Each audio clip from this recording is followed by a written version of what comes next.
порадовало в том числе и болельщиков Невары. Самое главное, чтобы вы наслаждались этой игрой, и были всегда приятными для болельщиков и всех.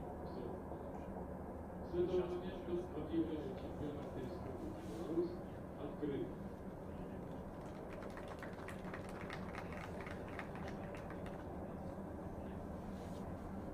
Уважаемые зрители, просим вас встать для исполнения государственного гимна Республики Беларусь.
Добрый день, всем привет, уважаемые любители футбола. Ну что же, 31-й розыгрыш чемпионата Беларуси по футболу среди женщин. Стартовый матч противостояния между командами Зорко БДУ и футбольным клубом Гомель, он же Гомельская область, начнется вот-вот в Минске на стадионе по улице Семашко. Искусственный газон сегодня...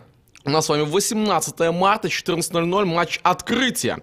Всего же сегодня запланировано 2 матча в рамках первенства высшей лиги, но об этом позже. Сейчас давайте знакомиться с составами играющих сегодня команд, ну а потом, конечно же, будем обсуждать все, что связано с нашим белорусским женским футболом, изменения в командах, с каким багажом подошли коллективы к новому чемпионату, ну и на что будут рассчитывать в течение этого сезона. Начнем, конечно же, с гостей, с представительниц из Гомеля.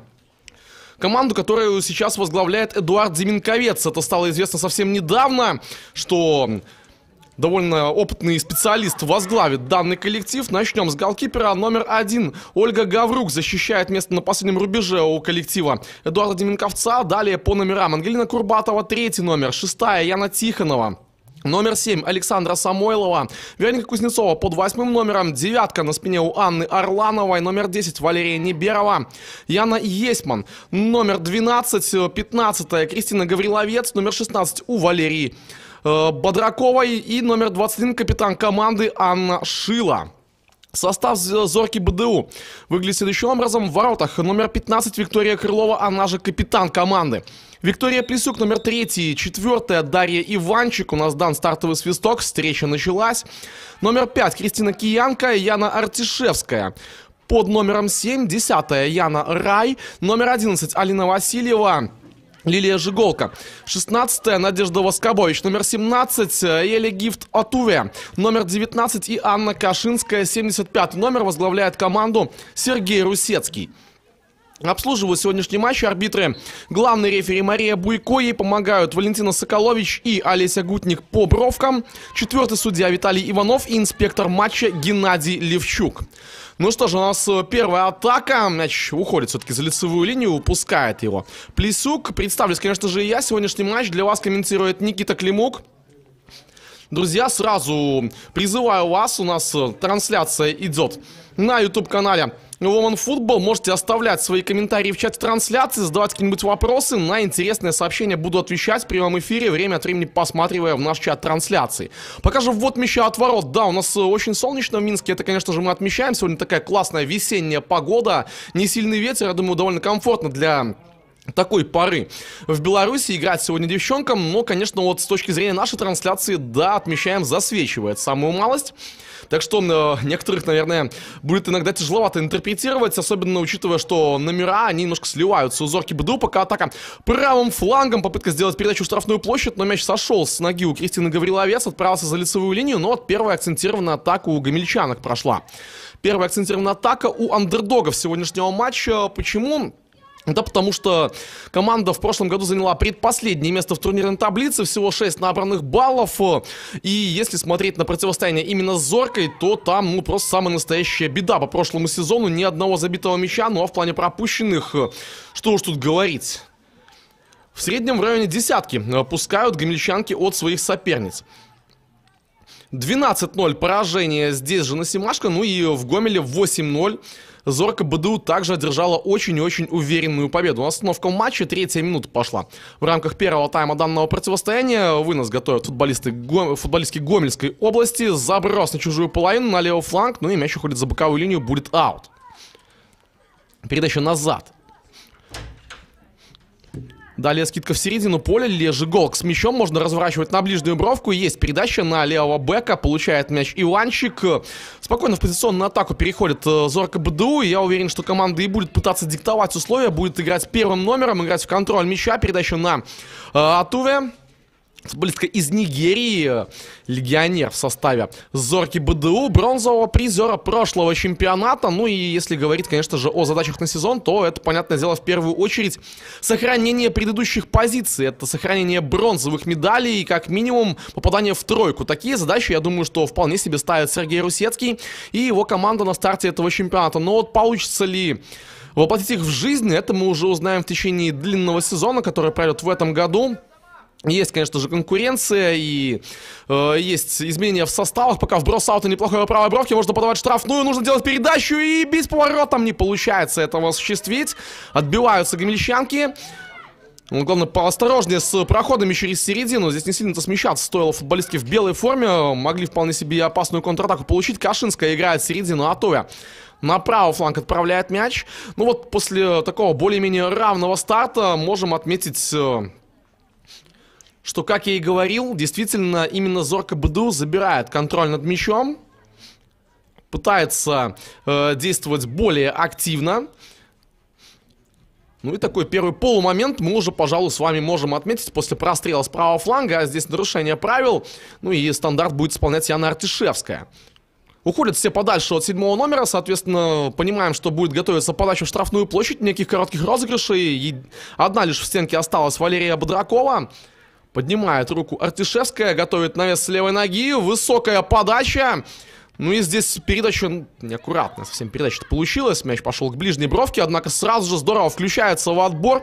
Левый бэк Дарья Иванчик идет передачу назад. Васильева, нет, оставляет Васильева мяч для Кашинской. Та снова через Атуве.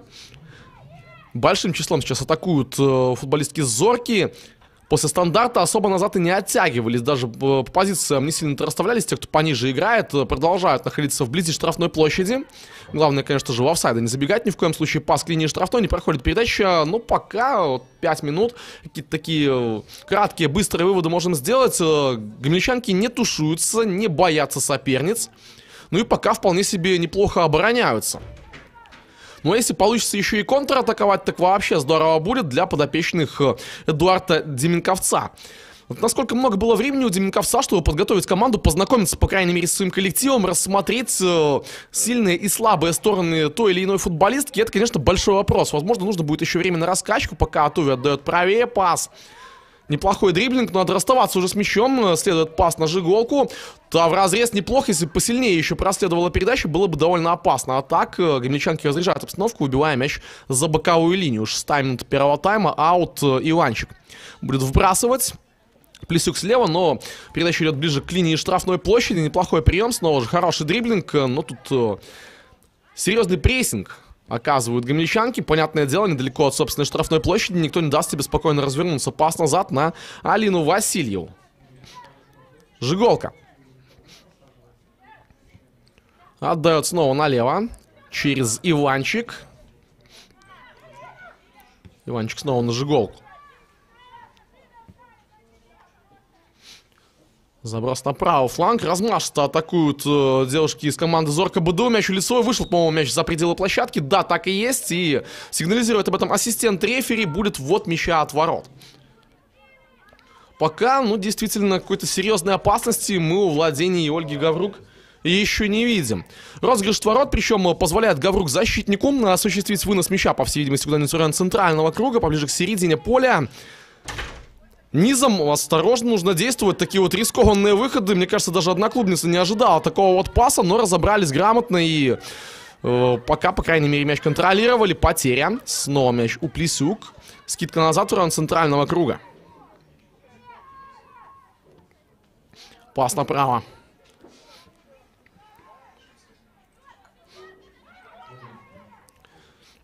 8-я минута первого тайма.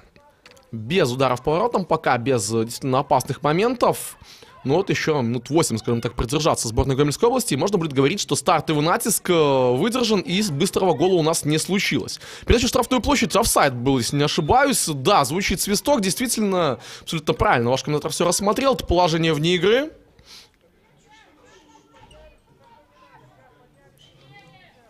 Ну и вот сейчас прям... манна небесная, совершенно другая яркость, и можно с большим удовольствием наблюдать за тем, что происходит дальше на стадионе Полюс Семашко. Анна Шила будет выносить мяч вперед.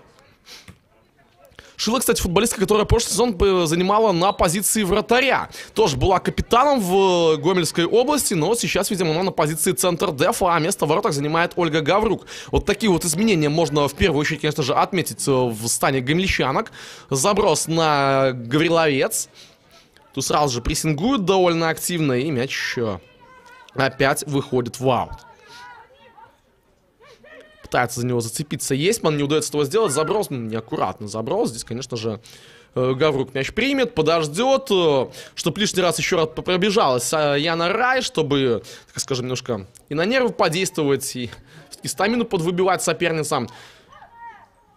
Ведь, согласитесь, полноценные 2 по 45 на все поле девушкам отыграть бывает и весьма-весьма непросто. Для парней это тоже не самая простая задача, и выдыхаются все. А что уж говорить про прекрасную половину человечества. Но это футбол, это спорт, поэтому хочешь играть, нужно работать по полной программе. Передача на правый фланг. Продольный пас вперед, нужно снова назад скидывать, ибо 2 игрока идут в прессинг.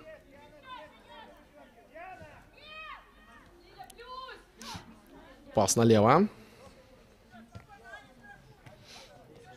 Смещение в середину, неплохо двигается Плесюк, и свисток судьи, нарушение правил. Усмотрела Мария Буйко, там не права оказалась Яна Тихонова, 6-й номер Гомельской области. Позиция не самая лучшая для прямого удара, мяч все-таки довольно далеко располагается. Навес штрафную, да, это уже более реалистично, тем более, смотрите, как глубоко сначала стали гомельчанки, нужно все-таки ближе к линии штрафной располагаться при таких стандартах, ведь ты просто-напросто искусственно создаешь глубину для своей оборонительной линии, и можно навешивать прямо чуть ли не во вратарскую. Как-то прижимаются немножко гомельчанки. Стандарт. Артишевская подача в штрафную верхом, удар головой, но мяч прижать не удалось, слишком высоко он пошел, в нескольких метрах над перекладиной, выше ворот, но отмечаем, да, это, наверное, даже первый, по сути, такой акцентированный удар по воротам.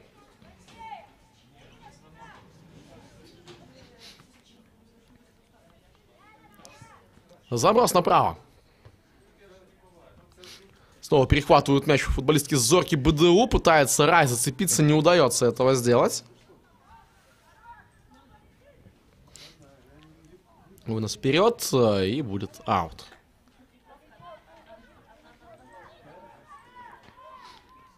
Быстро разыгран стандарт. Хорошо отбиваются пока гомельчанки. Вот, действительно, 11 минут, и толком ничего, можно сказать, опасного не получилось.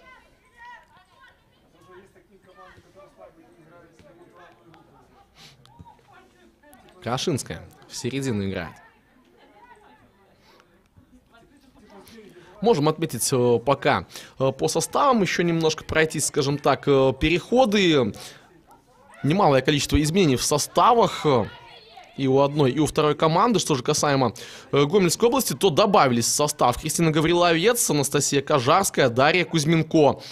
в пару, скажем так, Кристине Кузьменко, Мария Павлова, Анастасия Савицкая, Александра Самойлова, Валерия Стома, Вероника Худовец и Инесса Шульга. Это я полный ростер сейчас называю, это не те футболистки, кто исключительно сегодня на поле, либо в запасе у команды Эдуарда Деменковца, а конкретно те, кто заявлены на сезон. Вот такие вот новички. Угловой пока разыгрывает Зорко БДУ. Позже продолжим тему составов. Можно подавать навес по створу ворот. Это опаснейший момент. Но мяч проходит снова немного мимо. И причем, по-моему, показывает Буйко. Еще один корнер должен быть. Надеюсь, покажет нам потом повтор, потому что немного непонятно было, кто же пробивал там, от кого мяч вообще вышел. Вот и спасибо большое коллегам, сразу же дают нам реплей этого момента. Ну да, конечно, это ведь действительно классная игра от Анны Шило, которая вынесла мяч за лицевую линию. И еще один угловой, снова же с правого фланга. Будут исполнять хозяйки поля. Навес, классная подача, 1-0! Первое взятие ворот на 12-й минуте. Ну что там, прямой удар или было подставление? Вот сейчас, наверное, главный вопрос, который у меня остался на повестке этого дня, на повестке этого момента. Смотрим еще раз. Потрясающий навес. Да нет, здесь максимум на автогол Шило можно записать, но скорее это нужно записывать на Яну Рай, на 10-го номера, которая исполняла подачу и закрутила мяч действительно мастерски. 1-0. Зорко БДУ повела на самом конце 12-й минуты первого тайма. Есть первый забитый мяч.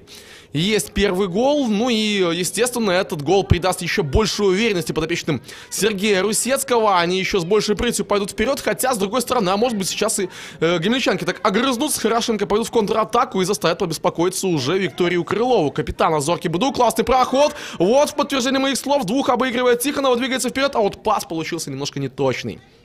Могло выйти довольно перспективно, согласитесь, друзья, но после классного обыгрыша передачи не хватило.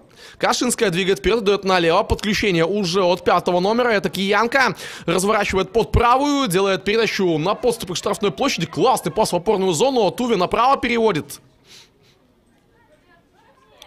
Здесь Яна Артишевская получает мяч. Ну и далее вынос за боковую линию.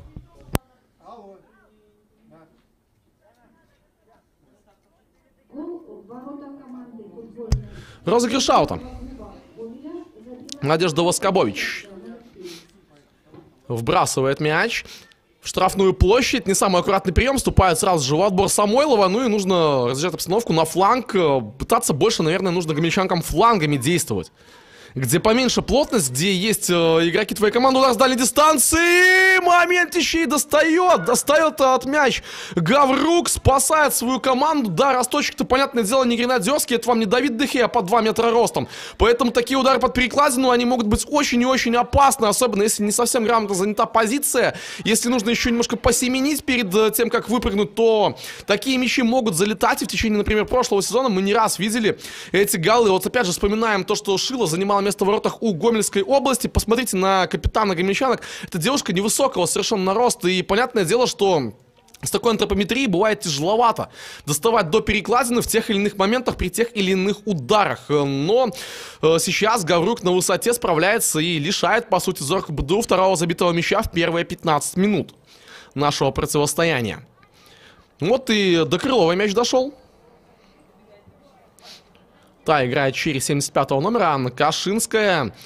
Тишина у нас пока практически в чате трансляции. Друзья, не стесняемся, пишем свои сообщения. Есть у нас немалое количество зрителей. Пишите, за кого болеете, обсуждайте с нами женский футбол. С удовольствием буду отвечать на ваши сообщения в режиме лайв. Перевод на правый фланг, 15 минут первая позади. Пас не проходит, хороший отбор. Ну а здесь есть кому зацепиться, а здесь впереди никого. Ну вот... Надо, наверное, чуть пораньше нападающий было выдвигаться в район центрального круга. Скидка налево. Иванчик. Иванчик назад на Лилию Жиголку. Ну и снова позиционная атака. Контроль мяча за Зоркой БДУ. Состав у Зорки, конечно же, обновился. Заброс штрафную. Рискованно так левой рукой смахивает Гаврук мяч.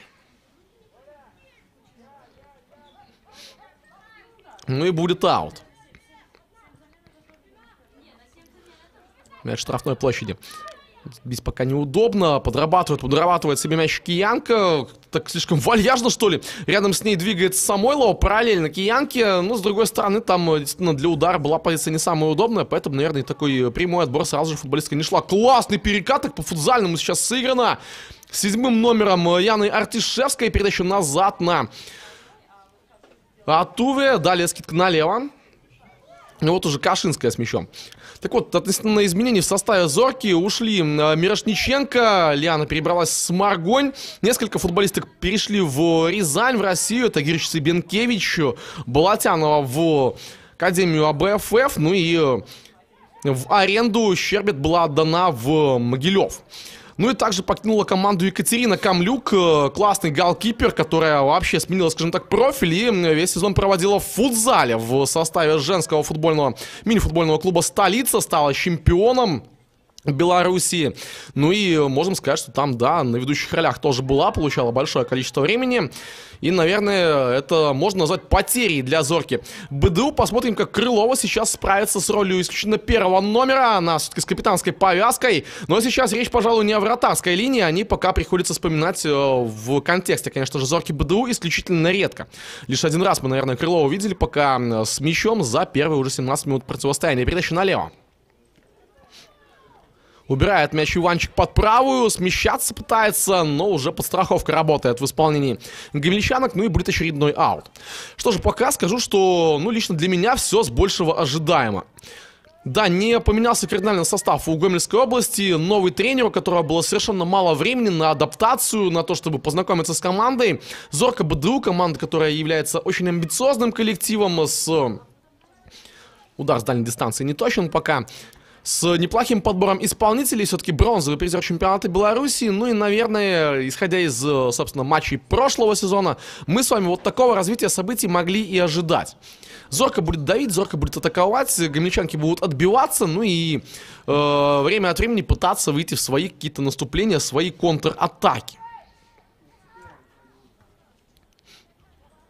Снова с мячом Зорка БДУ.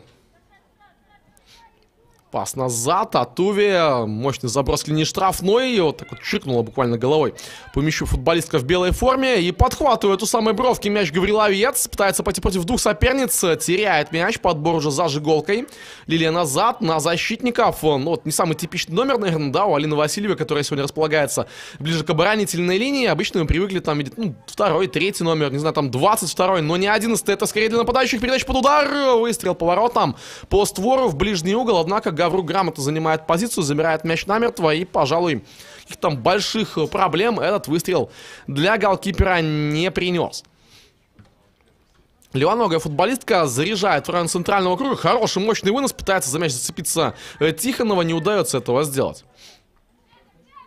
Снова даже за центральную линию не получается вывести мяч. Классный черпак. Опять какие-то такие футзальные элементы у нас следуют. Классный обыгрыш, прострел. Нужно забивать. Ой-ой-ой.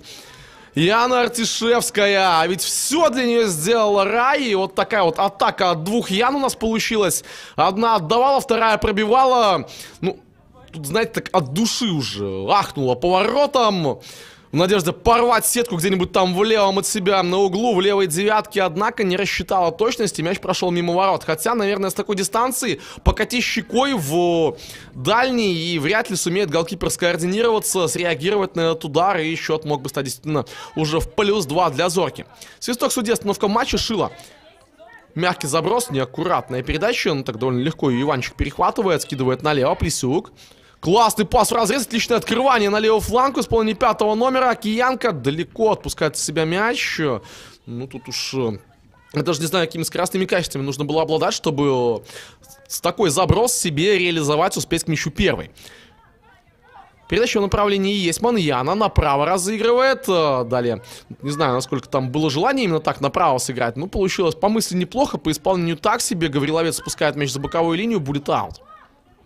21 минута. Вброс мяча за боковой. Передача назад на 11 номера, на все ту же Васильеву, которую я сегодня уже упоминал в нашем эфире. Также и добавилось немалое количество футболисток в состав Зорки БДУ. Есть новое приобретение. Причем где-то даже, можно сказать, дуплетами эти приобретения были. Воспитанниц футбольного клуба «Минск». В частности, несколько товарищеских матчей Зорка проводила не так давно, и причем, что интересно отметить, матчи даже против парней, против юношей 2008 года рождения по школе Зорки БГУ. Хорошая атака левым флангом, позже обо всем остальном. Атакует Гомельская область, подавать надо штрафную, не было ли фола?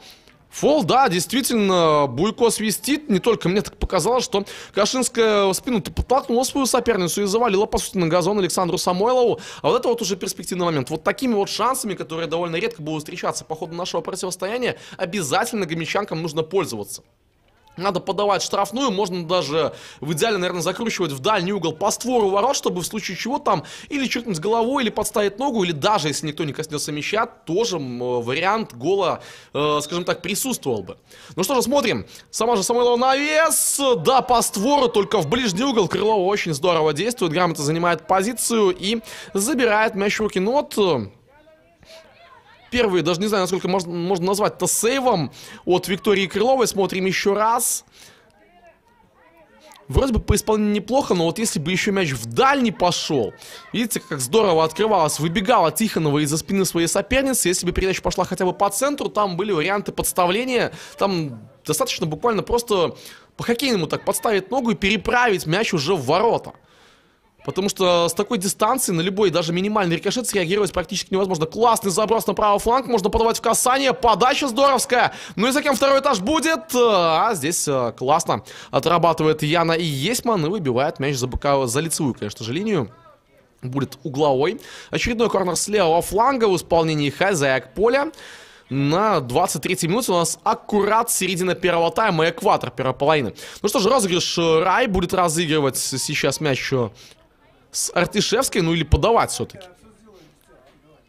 Через Артишевскую сыграно.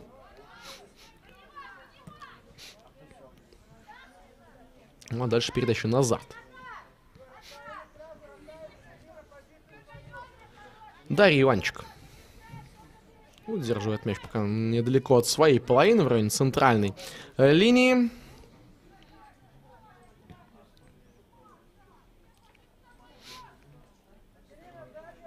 Проход по правому флангу. Я уже говорил, что Алина Щерба отдана в аренду Могилевскому Днепру. О тех, кто ушел из команды, тоже говорил. Но вот расскажем о тех, кто появился в команде. Например, Виктория Плесюк, которая сегодня в стартовом составе играет по 3-м номерам. Это 20-летняя защитница. Начинала в футбольной школе Минска, ну а потом выступала за БФФ У-19, где провела в высшей лиге Беларуси 35 матчей.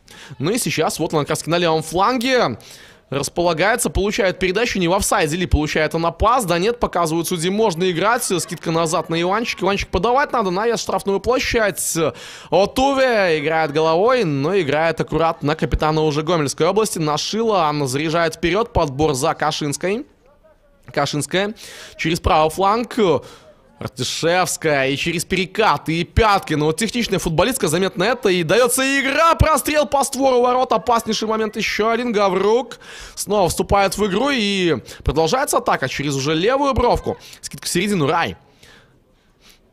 Нужно отыгрывать ближе к боковой линии. Передачу назад в направлении Иванчик. Ну что, снова навес? Нет, через перевод. Через опорную зону решено сыграть. Кашинская.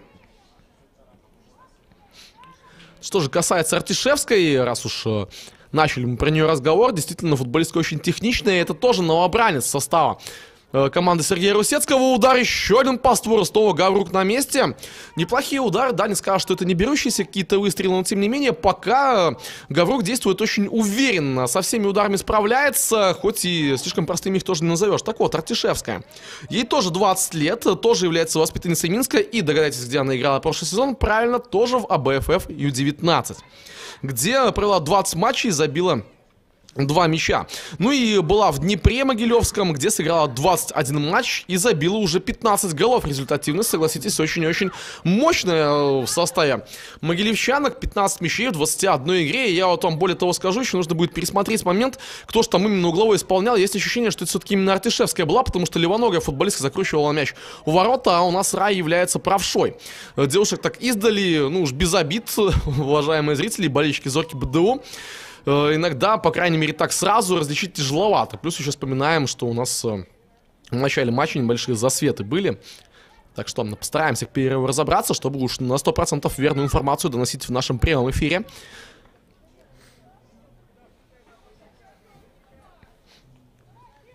Аут. Перехват мяча. Ну и снова он оказывается у команды, выступающей в белых цветах. Так, ну вот, отлично, у нас, смотрю, появились активные зрители, начали нормально с нами общаться.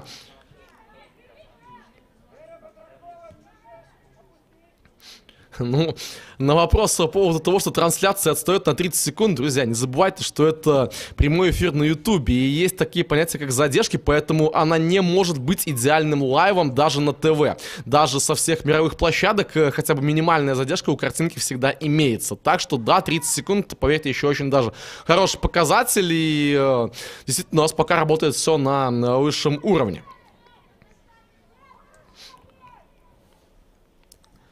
Ну вот отмечают, что на Могилевщине две команды не самого плохого уровня, а вот в Гомельской области действительно не получается собрать более или менее рабочий коллектив уже в течение далеко не первого года. Вот говорят, что Рай тоже левой ногой играет, вопросов ноль, да, но есть же понятие правша-левша, не так много прям уж 100% универсалов, и помещают мне, что действительно Артишевская забила, значит, не просто так я начал, собственно, в своих же словах сомневаться, и разобрались мы с вами, это очень здорово, спасибо большое за отзывчивость зрителям, продолжайте писать ваши сообщения, отмечайте что-нибудь интересное по ходу этого матча, и, естественно, ставьте лайки нашей трансляции, подписывайтесь на наш YouTube-канал.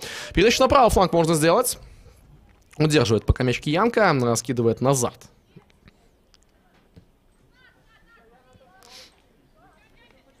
Заброс ближе к линии штрафной. Хорошая игра от футболистки Гомельской области. Получает мяч Есман. И есть варианты для того, чтобы развернуть атаку. Но вот налево побыстрее бы. Решает сама Самойлова ускориться. Смещается. В середину делает заброс направление нападающей Яны Тихоновой. Но до Тихоновой мяч не добирается. Однако подбор-то за Есман. Ну добороться бы до конца. Не выходит этого сделать. 28 минут первого тайма позади в нашем противостоянии. Счет пока 1-0, передача к линии штрафной, прием, понабивать даже успевает, технично действует Киянка, скидка под удар, выстрел по воротам.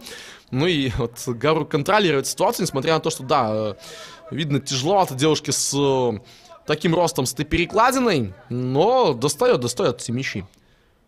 Здесь очень многое влияет именно грамотный выбор позиции и момент, когда ты выпрыгиваешь. Ведь, да, в самой высокой точке ты эту перекладину достаешь. Нужно ее еще и словить вовремя, чтобы не ошибиться ни в коем случае.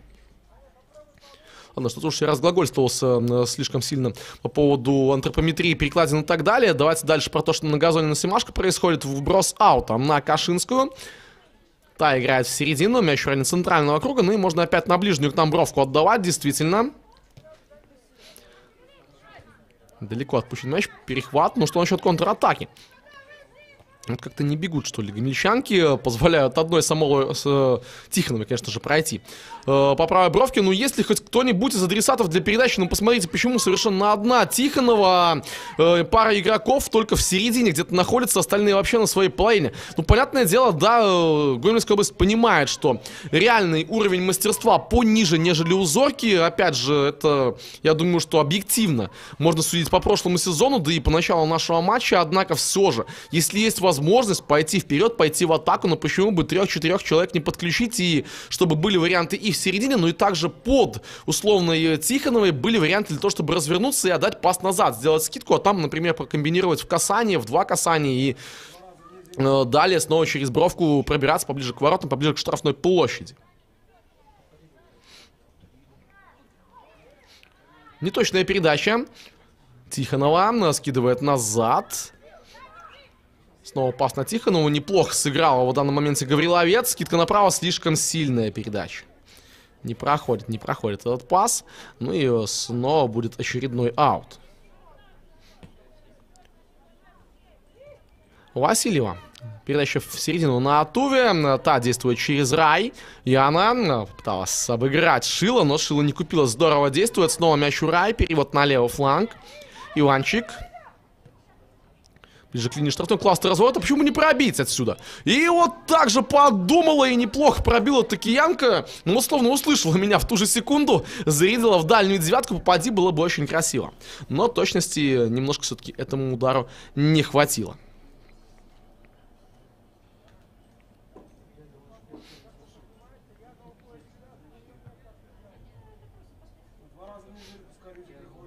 Шило. На правый фланг мяч прилетает аккурат к Плесюк. Новобранец в составе Зорки играет вперед, и там уже разъезжает обстановку Ангелина Курбатова. Мяч в районе середины поля. Нет свистка, можно играть. Подбор за Жиголкой. Жиголка на свою нападающую действует. Ну, там в окружении двух соперниц. Не удалось разобраться. Очередная ошибка. Тихонова на этот раз неаккуратно сыграла. Остается менее 15 минут до окончания первого тайма. Это удар поворотом с очень уж дальней дистанции. Да, мощно, но точности совершенно не хватило данному выстрелу. И очередной вот мяча от ворот.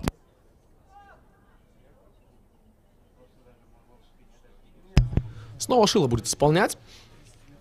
На короткие не решаются. Пытается Анна действовать поближе к центру поля. Либо на бровку. В данном случае, понятное дело, на левую. Вынос мяча. Ну, а там даже адресатов-то в той зоне, куда последовал пас, и просто-напросто не было. Рай довольно глубоко опять оттягивается Яна. Такое ощущение, что сейчас у Русецкого небольшие перестроения по ходу матча пошли. В формации Рай стала действовать глубже, в позиции такого, может быть, даже немножко свободного художника. Ну, а Киянка располагается сейчас, вот видите, это прекрасно, на позиции центр-форварда. И тоже оттягивается назад. Хорошая взаимозаменяемость у девчонок. Комбинируют в плане позиций. Атуви в середину. Удар по воротам. Ну и мяч проходит мимо цели. Снова вот от ворот.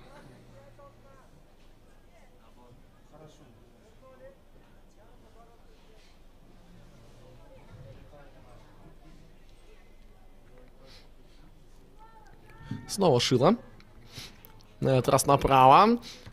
Получается аккуратный Иванчик. Дарья аккуратно, технично действует. Далее через центр поля Жиголка. На Артишевскую. Яна смещается в середину. Может полезть, конечно же, обыгрыш, но на этот раз решается играть попроще через пас. Дальше в касание снова назад. Неплохо комбинируют футболистки Зорки БДУ. Вот хотелось бы побольше таких комбинаций смотреть с быстрыми передачами в одно-два касания. Вот такими вот пасами в разрез, открываниями из глубины. Это все очень симпатично, смотрится действительно и украшает только лишь футбол. Туве по штрафную разряжает обстановку. Яна Есман снова. А Туве нет, оставляет мяч для Кашинской. Кашинская направо, слишком сильная передача. Но тут действительно шансов у одноклубницы успеть к этому пасу просто-напросто не было.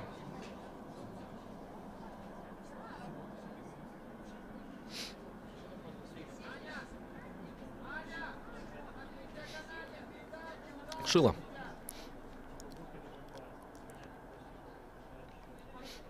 Ну, еще видим, что да, немножко засвечивает капитану Гомельской области. Второй тайм в этом плане чуть полегче будет играть, скорее всего.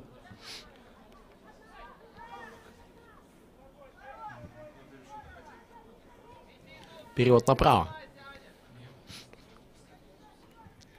Вот так вот соперницу буквально играет Бодракова. Но не удается сохранить мяч под своим контролем. Вот уже с ним другой 16-й номер. Это никто иной, как Лилия Жиголка. Через Кашинскую. Анна обыгралась неплохо со своей одноклубницей. Дальше в середину. Контроль мяча тотальный за футболистками Зорки БДУ. Но в последние минуты, наверное, можем сказать, что до каких-то реально опасных моментов дело не доходит. Но вот отмечают наши зрители, что створ ворот как-то разладилась у Зорки. Ну, наверное, по первым 35 минутам игры делать выводы о том, что команда стала слабее или сильнее прошлого сезона, друзья, это довольно опрометчиво. Все-таки коллективы только выходят, ну, скажем так, из зимней спячки. Несколько товарищеских матчей были проведены, не более того, нужно время, чтобы вкатиться. Есть тем более изменения в составах и одной, и второй команды, так что надо немного времени дать. Хороший заброс, можно под себя убирать, пытается сделать Артишевская это и зарабатывает по итогу ничего не зарабатывает, удар от ворот. Здорово Орланова поработала против своей соперницы. Розыгрыш от собственных владений будем мы сейчас наблюдать в очередной раз. Ну, давайте-ка еще раз посмотрим.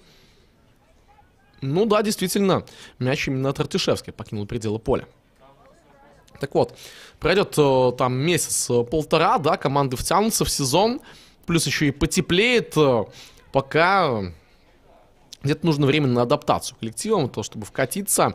А вот потом уже можно будет делать какие-то выводы о силе той или иной команды, хотя, если проводить параллели с товарищескими матчами и говорить о том, кто там стал слабее и сильнее, Зорка, например, играла не только с юниорами 2008 года по своей же команде, но и встречалась в товарищеском матче против действующего двухкратного чемпиона Беларуси.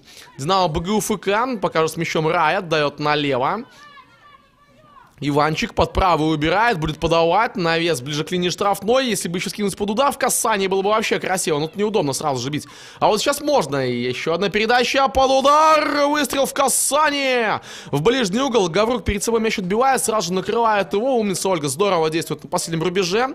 Ну а пробивала как раз таки Яна Артишевская по воротам.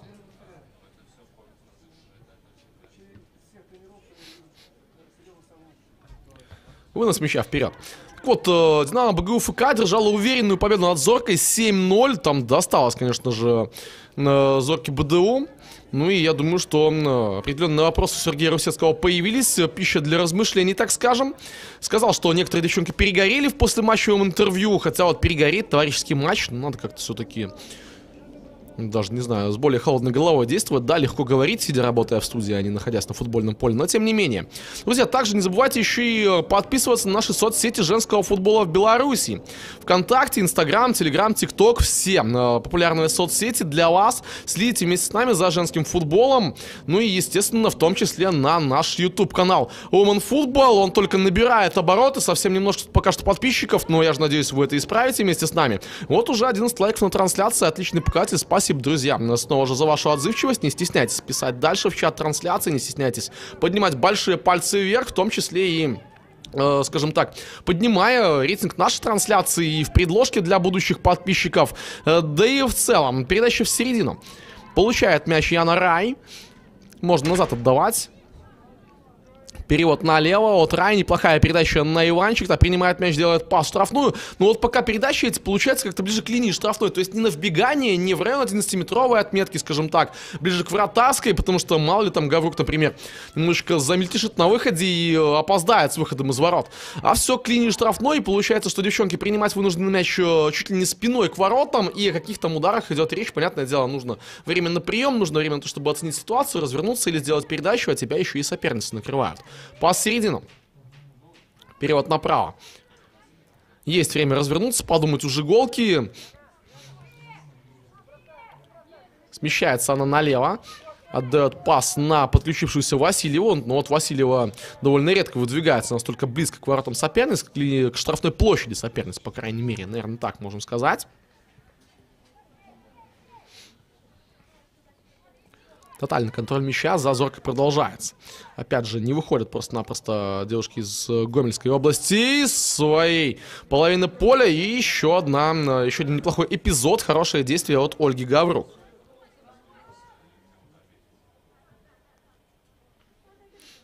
Повтор вашему вниманию.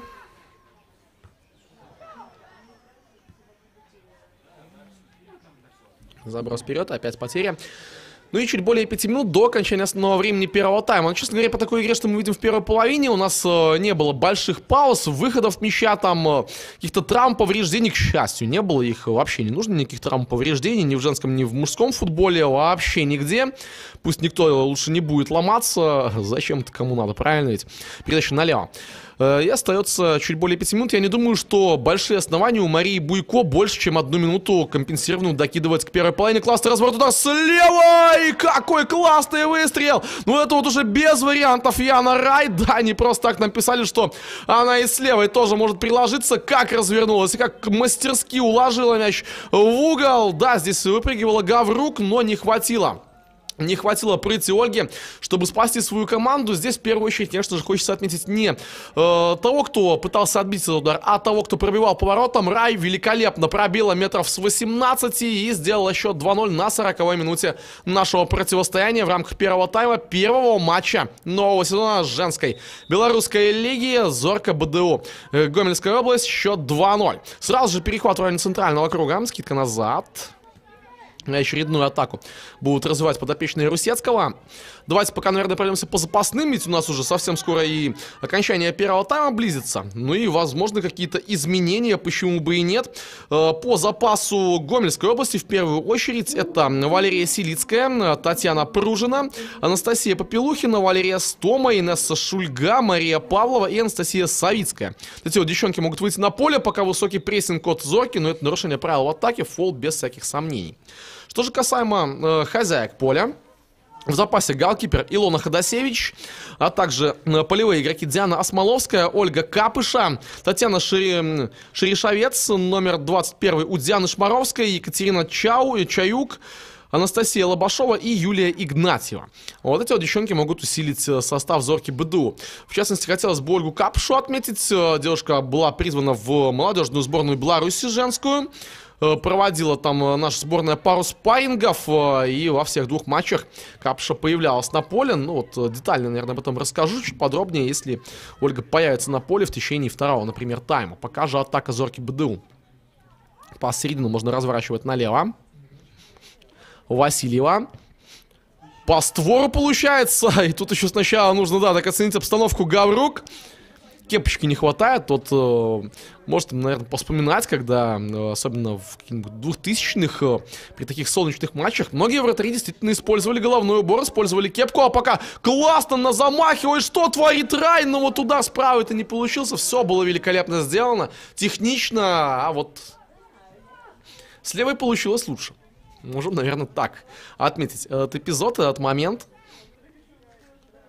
Ну и... на дубль замахнуться не вышло.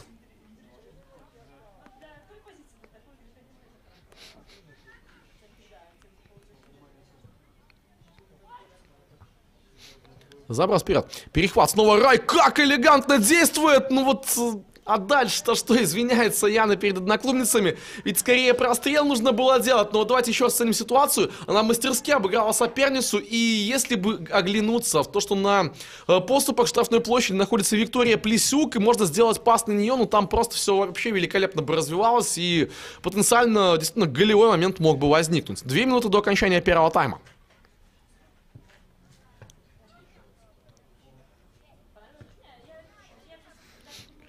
Заброс на правый фланг. Нет, не доберется до мяча футболистка Гомельской области. Подбор за Иванчик. Вот такой вот у нас матч получается, что если кого и называешь, то это в абсолютном большинстве случаев футболистки именно Зорки БДУ. Потому что мяч просто у гомельчанок не держится. Налево. В аут выбивает мяч Анна Орланова. Ждем розыгрыша из-за боковой линии. С передачей назад. Кашинская. Этот обыгрыш теряет мяч. Ну и вот так вот просто развить обстановку. Просто вперед. Там вообще никого нету в районе центральной линии из игроков команды гостей. Снова Кашинская. Направо классная передача, подключение из глубины. Можно подавать штрафную.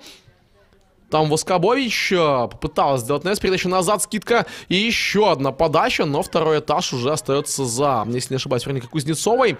Пас налево, потеря, вот такая вот серия взаимных ошибок, что ли, серия взаимных перехватов. Опять мяч у гомельчанок и набирает, как оборот-то неплохо, и Есман двигает вперед, направо можно отдавать, уже подключается Гавриловец, но передерживает мяч Есман, нет никакого нарушения правил, перехват мяча абсолютно по правилам, скидка на Рай, Яна развернулась, надо назад отдавать, еще и получает по ногам, довольно жесткий фол.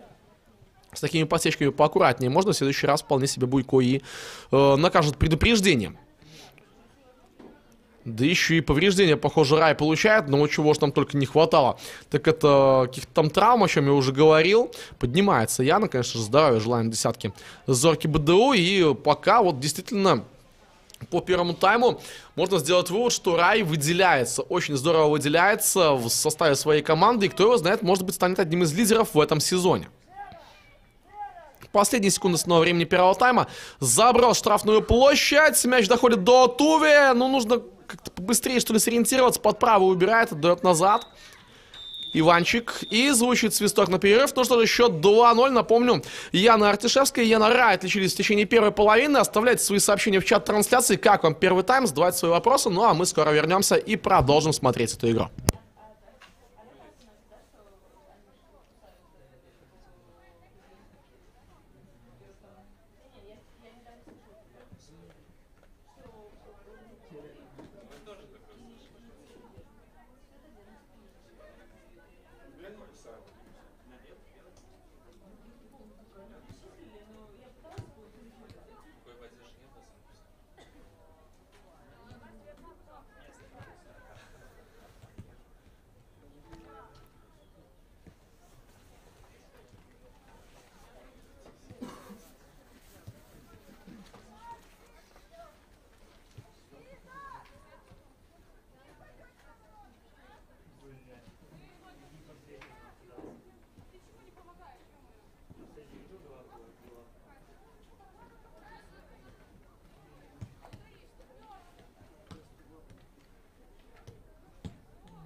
Thou art laid me down to sleep. I pray the Lord my soul to keep. If I shall die before I wake, I pray the Lord my soul to keep.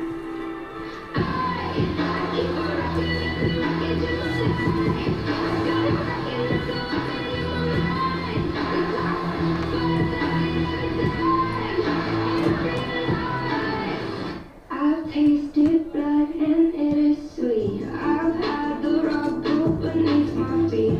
I've trusted heights and trusted men. Broke down and put myself back together again. Stared in the mirror and punched it to shatters. Connected the pieces and picked out a dagger. I've pinched my skin in between my two fingers and wished I could cut some parts off with some scissors. Come on, little lady, give us a smile. No, I ain't got nothing to smile about. I got no one to smile for. I waited a while for a moment to say I don't owe you a goddamn thing. I keep a record of the wreckage of my life. I got a second to go in my mind. It's all for a lot of time. No sweet dream, but I'm a hell of a night. No sweet dream, but I'm a hell of a night. No, I won't smile, but I'll show you my teeth. And I'ma let you speak if you just let me breathe. I've been polite, but won't be caught dead. Letting a man tell me what I should do in my bed. Keep my exes in check in my basement. Cause kindness is weakness, so if you're complacent, I could play nice or I could be awfully. I'm tired and angry, but somebody should be. Come on, little lady, give us a smile. No, I ain't got nothing to smile about. I got no one to smile for. I waited a while for a moment to say I don't owe you a goddamn thing. I keep a record of the wreckage of my life. I got a record of the wreckage of my mind. It's all for a lot of time. I realize I keep a record of the wreckage of my life. I got a record of the wreckage of my mind. It's all for a lot of time. Someone like me can be a real nightmare, completely aware. I'd rather be a real nightmare than die aware. Someone like me can be a real nightmare, completely aware. I'm glad to be a real nightmare, so save me your prayers.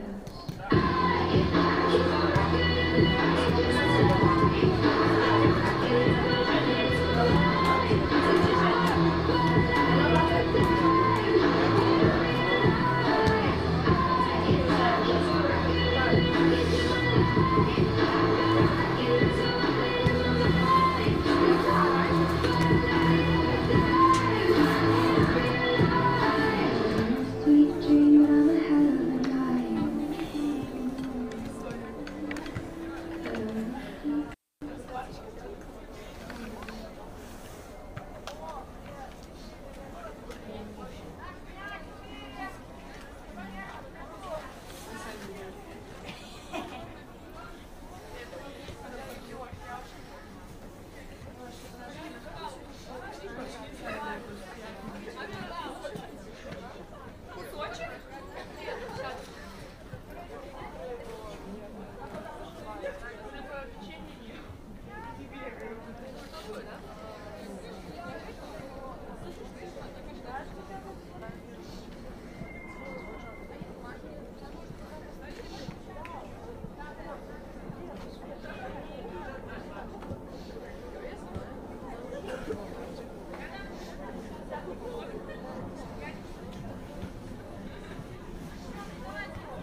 Ну что же, снова здравствуйте, возвращаемся после перерыва на стадион по улице Семашко. Зорко БДУ против Гомельской области. Счет 2-0 в пользу хозяек поля. Команда здорово действует в течение первой половины, контролирует ситуацию, контролирует мяч, создает моменты. Ну и вот два из них удалось реализовать. Напомню, Артышевская и Рай отличились со стандарта из игры.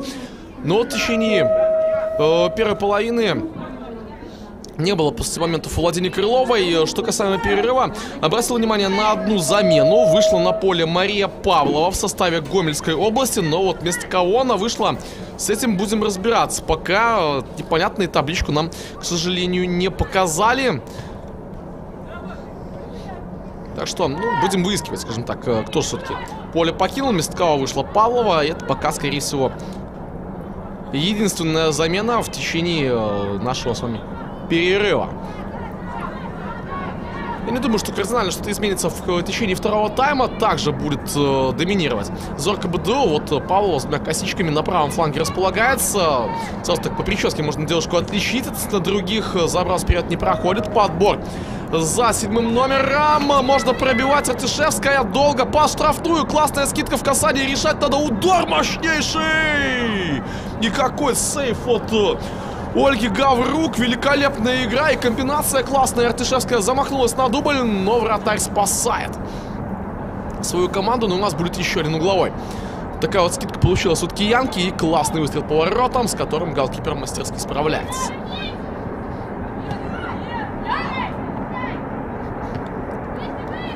Выбит мяч.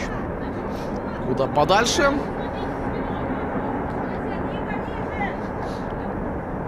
Можем направо отдавать.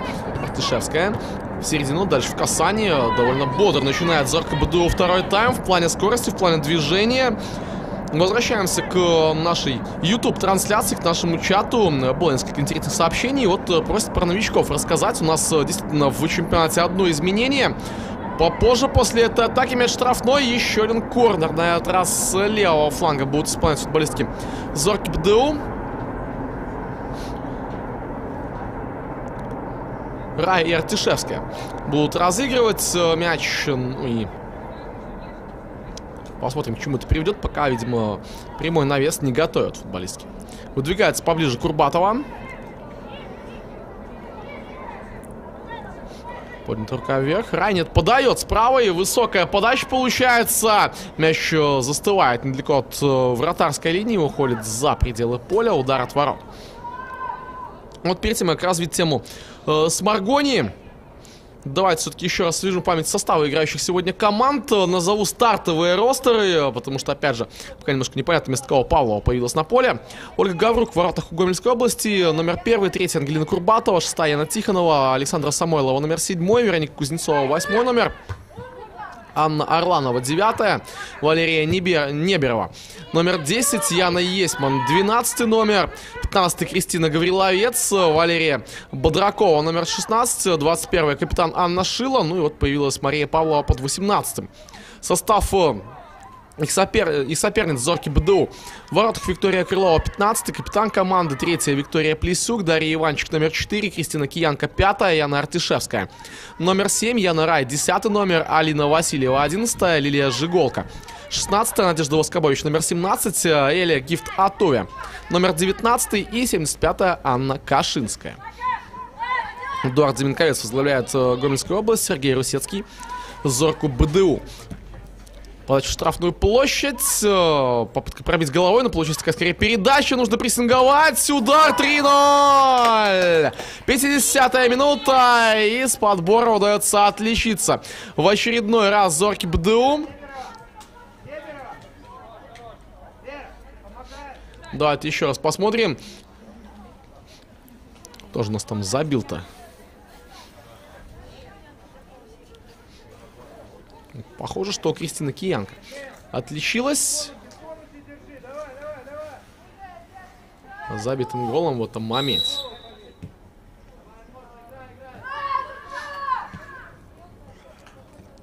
50-я минута, 3-0. Становится счет. Подбор за футболисткой в белых цветах. Пытается развернуться Есман. Дает середину. Не получается этого сделать. Толком передача не проходит. Напомню, кто обслуживает сегодняшний матч: арбитры Мария Буйко, а также Валентина Соколович и Олеся Гутник. Ну и ваш комментатор Никита Климук в прямом эфире на YouTube-канале Woman Football. Относительно Сморгони.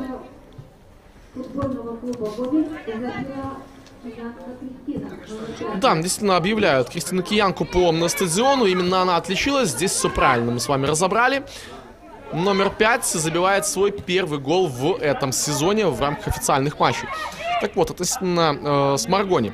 Команда заявилась вместо гродненского Немана. У Немана в этом году женского футбольного клуба в Вышке не будет. Ну и, в общем-то, один недавний спарринг как раз-таки против Могилевского Днепра показал, что Сморгонь не будет поставщиком очков для своих соперников, что команда будет сражаться, бороться с каждым, да и на одних только трансферах можно уже сделать тот же вывод. Некоторые футболистки из Немана перешли.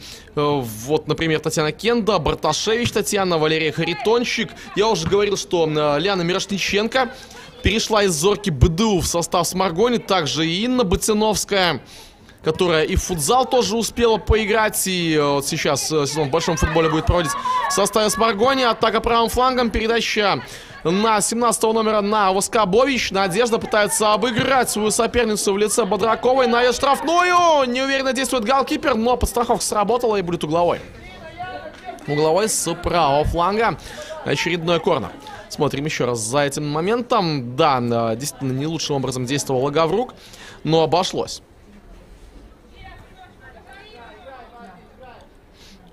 Ну и молодежь из Минска также была добавлена в Сморгонь. Так что интересно может получиться коллектив. Конечно же, посмотрим за тем, как себя проявят девчонки на старте чемпионата. Не проходит пока пас от футболистки Зорки БДУ. Надо возвращаться назад. 3-0 у нас, напомню, счет. Ну, как раз таки сегодня, по окончанию нашей встречи, конечно же, включайтесь на нашем YouTube-канале на следующую трансляцию. Днепр-Могилев против Сморгони. Мой коллега Андрей Ильиня с большим удовольствием для вас прокомментирует эту встречу. Ну и я уверен, будет действительно интересный матч. Из Могилева не пропустите, в 16:00 начнется это противостояние. Вот прям, по сути, по окончанию нашей трансляции из Минска. Не удается Раде зацепиться за мяч. Заброс вперед. Ну и хорошая игра головой уже от оборонительной линии. Васильева дорабатывает. Там свисток судьи. Похоже, было нарушение правил. Извиняется Кашинская перед своей соперницей. Досталось немного игроку в белой форме. Это Есман была.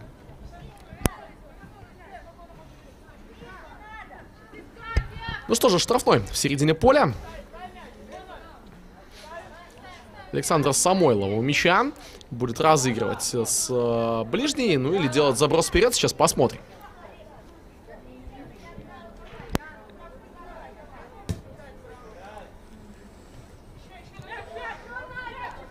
Пас на левый фланг. Ну и мяч уходит за боковую линию. Пыталась там Тихонова зацепиться за мяч. Вброс аута. Переход в контратаку от Зорки. Заброс вперед. Мощная, сильная передача. Но успеет к этому пасу футболистка домашней команды. Надо уже делать передачу в штрафную площадь, навес. И нужно завершать. 4-0. Ну, совершенно одна осталась Виктория Плесюк. Новобранец Зорки БДУ забивает свой первый мяч в официальной встрече за новую команду. С чем мы, конечно же, ее и поздравляем. Смотрим еще раз. Классный навес правого фланга. И здесь не доработали защитники, не успела вернуться назад Павлова, не доработала Ангелина Курбатова и позволили вот так вот головой, ну просто переправить мяч, по сути, в ворота без каких-то особых проблем. 4-0 таким образом. За первые 9 минут второго тайма уже 2 мяча забивают футболистки Зорки БДУ. Ну о чем это говорит? Наверное, в первую очередь в том, что очень хороший настрой был на второй тайм у команды. Они вышли заряженными, вышли забивать. Ну и не знаю, может быть, начинают уже немножко и физические кондиции проседать у сборной Гомельской области. А вот как раз-таки наоборот Зорка, как команда более мастеровитая, более подготовленная. Сейчас как таран идет дальше и здорово действует в атаке.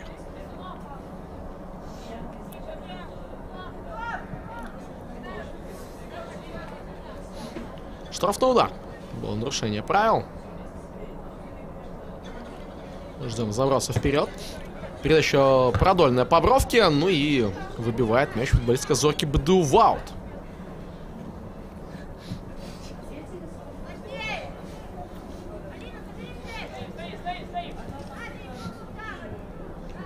Баскетбольным сейчас подбивал Кузнецова, забросила в направлении Тихонова и не сумела добраться Яна до мяча. Здорово отрабатывает Алина Васильева в очередной раз в собственной обороне. Да, не так часто и приходится вступать, скажем так, в игру Васильевой, в частности, про Крылову. Уж, понятное дело, вспоминаем весьма-весьма редко, но тем не менее.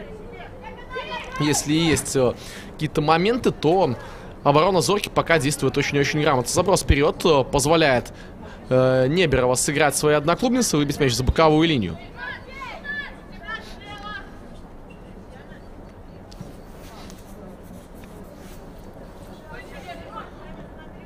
Вброс аута.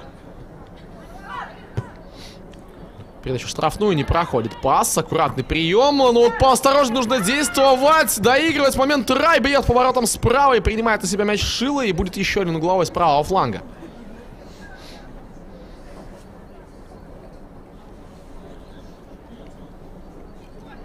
Повтор момента вашему вниманию. Вот, говорят, пошли голы. У нас по полной программе.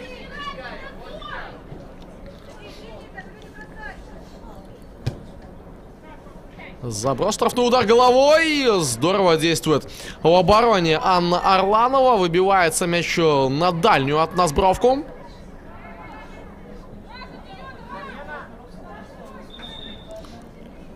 И свисток судьи. Переходит мяч под контроль гомельчанок. Вот замены готовятся, обращаем внимание. Причем замены в составе и одной, и второй команды сейчас будут. Выйдет на поле Анастасия Попелухина у Гомельской области. Ну и также появится Диана Шмаровская в составе Зорки БДУ. 21 номер. Посмотрим, вместо кого девчонки выйдут, кого заменят, какие будут, может быть, тактические перестроения. Но в первую очередь у Зорки БДУ, конечно же. Пока же комбинирует команда. Ближе к центральной линии, смещение вперед, вообще никакого прессинга нет, но надо двигаться, чего нет, если дают сопернице вот такой вот коридор, просто ковровой дорожки не хватает, надо бить, удар, ой, какое исполнение! Виктория Плисюк оформляет голевой дубль, великолепно укладывая мяч левой ногой, щекой, аккуратно, в притирку со штангой, действительно очень красивое взятие ворот. Так, ну а теперь заменки. Шмаровская появляется вместо Надежды Воскобович. Предположу, что займет ее же правую бровку и будет именно там располагаться Диана. Ну а в составе гостей сейчас посмотрим, вместо кого выйдет Анастасия Попелухина. Так, Попелухина, нам покажите табличку-то, разверните сюда, спасибо большое. Как будто меня там кто-нибудь слышит. Вместо Ангелины Курбатовой на поле выходит Анастасия Попелухина.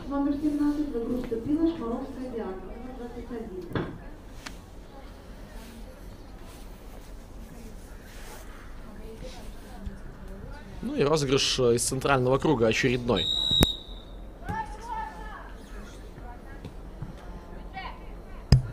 Пас назад, ну и очередной заброс вперед. Нет, низом пытаются играть девчонки. Неплохо, в касание на Есман. Здорово, далее на левый фланг. Ну и вот теперь заброс вперед. А если там кому разбежаться? Да есть, надо напрягать.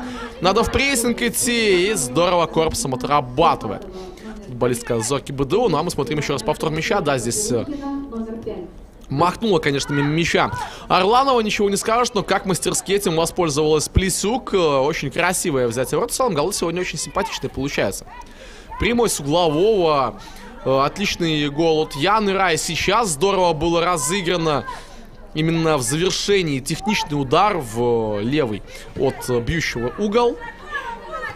Перевод направо. Плисюк, смотрите-ка, на правую бровку перешла. Так что есть тактические изменения.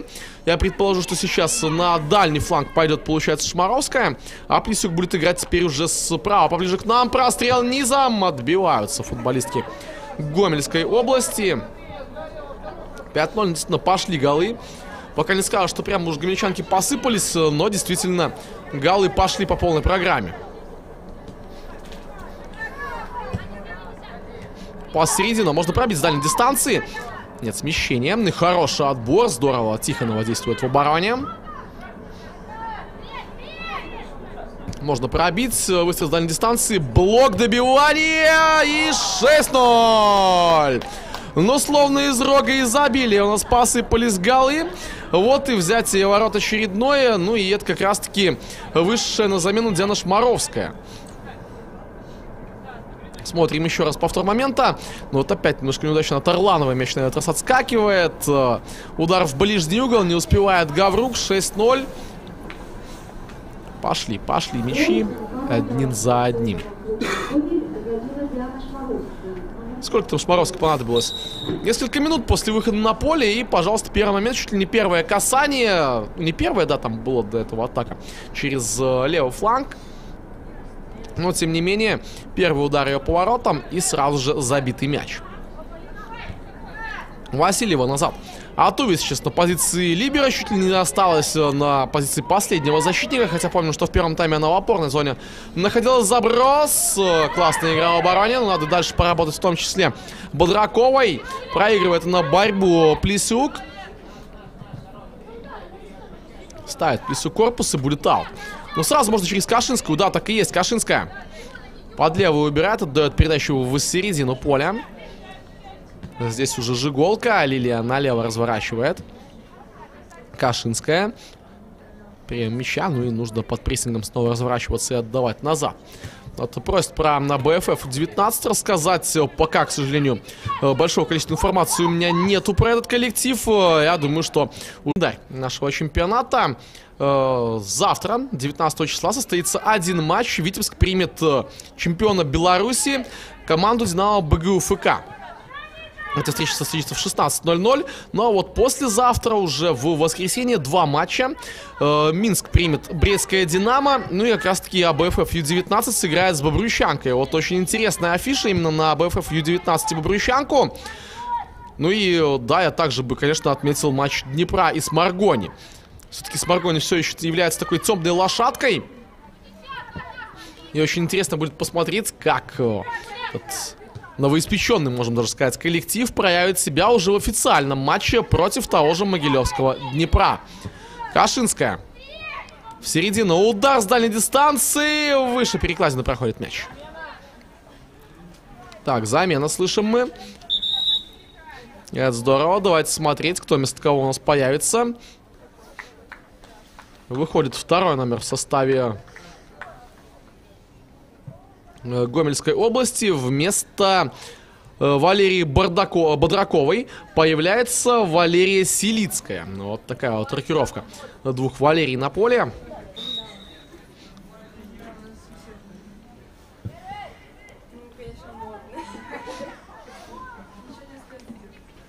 Вынос мяча за боковую будет аут. Валерия Селицкая. Ей 21 год. Футболистка, которая под вторым номером сейчас вошла в игру. Ну и вот, видимо, располагается пока в середине поля.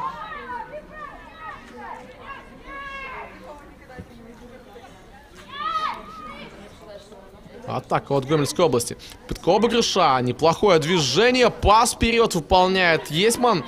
Ну а дальше у Тихоновой зацепиться не получается. Да, вроде бы вот есть потенциал. Тихонова несколько раз неплохие проходы осуществляла по ходу первого тайма, но до какой-то реальной опасности дело довести просто никак пока не удается. Атака правым флангом. Рай через Артишевскую в касание. Еще один угловой будет. Ну, я думаю, на этот раз Артишевская будет исполнять. С левой ноги закручивая мяч в штрафную. Вот такое вот разделение. У девчонок получается Рай с правой, Артишевская с левой. Исполняет навес в штрафную площадь. Ну что, снова по створу пойдет мяч. Или навес будет, например, на ближнюю штангу. Подача по створу. И мяч над перекладиной проходит. Опускается на сетку за воротами. Но снова скажем, что было довольно опасно. Пытается Артишевская таким вот интересным образом даже дубль оформить. Да, можно вспоминать какие-то голы с прямых ударов с углового. Но вот чтоб дубль прямыми ударами с углового в одном матче, я такого, честно говоря, вообще нигде не припомню.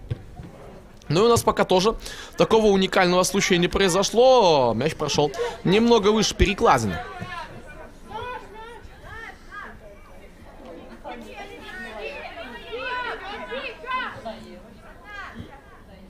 Вот аута.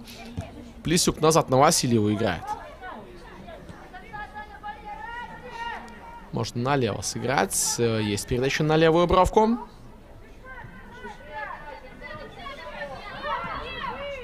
Скидка назад на Атуве. 66-я минута матча. Понимаете, уже 20 минут второго тайма позади. Счет 6-0. Под правую Кашинская убирает. Отдает передачу на фланг. Здесь Плесюк. Плесюк. Неудачная передача в направлении Артишевской. Нужно возвращаться назад. Да, вот так вот мяч просто-напросто в очередной раз убит куда подальше. Задействует и Крылову, да, чтобы там Виктория не замерзала. Можно пробежаться к центральной части поля, получить пас, отдать куда-нибудь на кого-нибудь из полевых футболисток. Так или иначе тоже быть задействованной в игре, потому что, ну, сколько во втором тайме раз мяч доходил до Крыловой? Правильно, 0. Кашинская. На фланг подключается Плесюк. Будет подавать с правой. Классный подкат какой. Отличный подкат получился у Вероники Кузнецовой. Еще и дорабатывает она в этом моменте. Дает передачу на Шила. Это не Шила, конечно же. Шила у нас в центре обороны. Пас вперед. Не проходит на Яну Тихонову. Атуя через Васильеву. Та дальше в середину. Опять потеря. Пилухина. Через Самойлову играет. Самойлова направо. И вот уже Мария Павлова с мячом. Павлова в центр. Можно развернуть опять на фланг. Да, вот так вот на краткий комбинирует Гомельская область. И местами весьма и весьма неплохо комбинировать получается.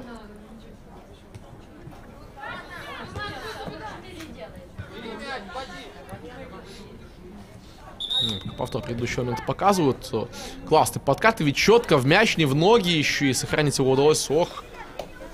Так, ну сейчас будем разбираться. Вот это, конечно, надолго. 8-й номер, 24-й, 6-й и 14-й. Уходит у нас, так, Атуви уходит. Вместо нее Диана Смоловская появится. Уходит Киянка, вместо нее выйдет Ольга Капыша.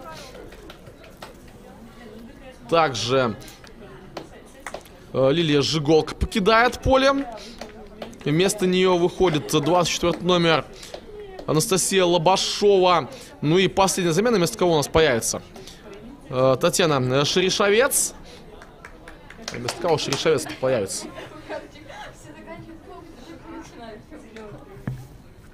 Сейчас будем разбираться.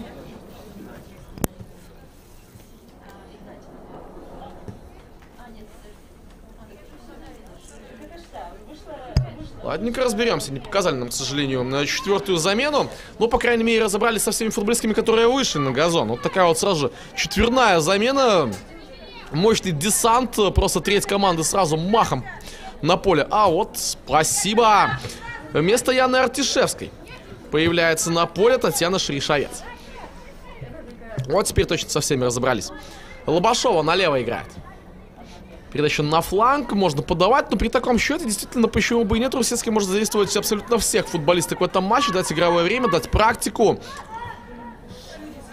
Шерешевец играет на Кашинскую, перехват мяча, ну и вот уже пытается что-то опасное создать Селицкая.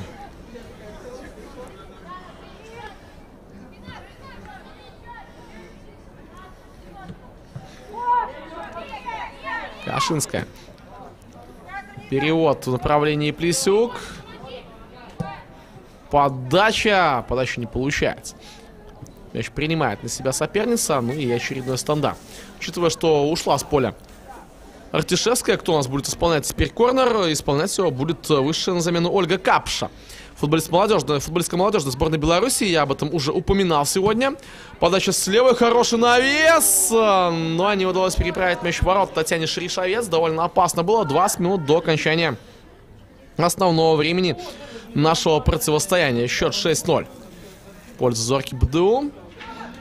В матче открытия 31-го сезона женского чемпионата Беларуси по футболу. Шила готовится делать длинный вынос.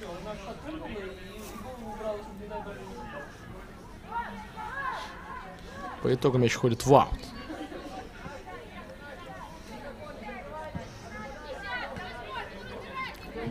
Можно направо отдавать. Снова Кашинская через Плесюк действует. Такая постоянная комбинация. Дальше через игру в касание. На газоне оказывается футболистка Зорки БДУ. Дает свисток Мария Буйко. Это нарушение правил, это стандарт. И не самая плохая позиция. За фол против Рай. Назначен этот штрафной удар. 71 минута в рамках матча позади. И вот потихонечку игра переходит уже в свою завершающую стадию.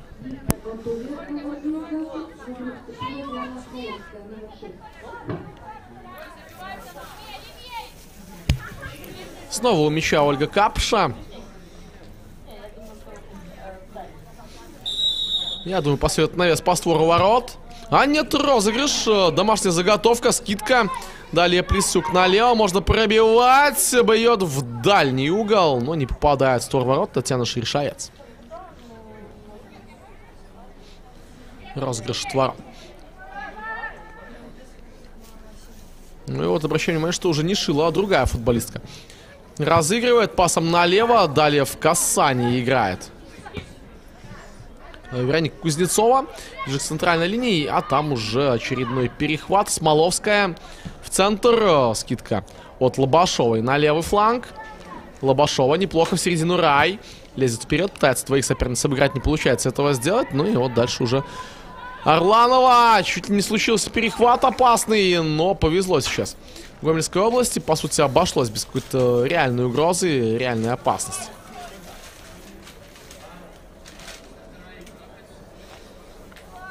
Снова Шила будет разыгрывать.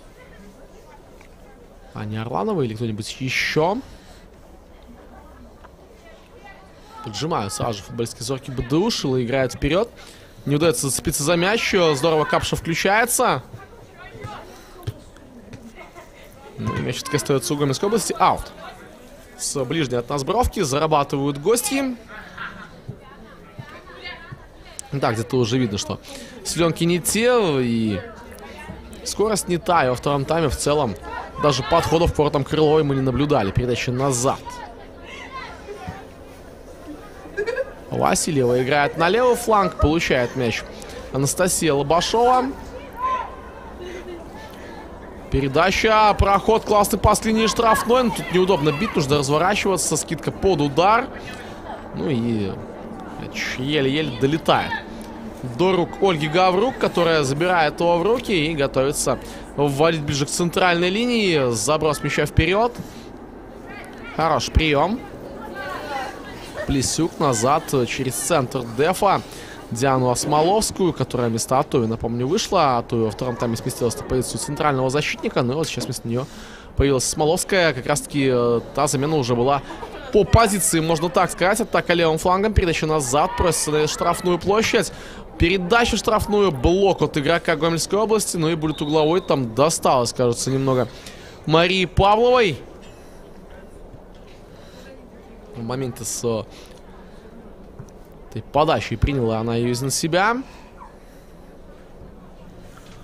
Ну и, конечно же, нужна небольшая пауза Павловой. Девушка очень молодая, 2004 года рождения.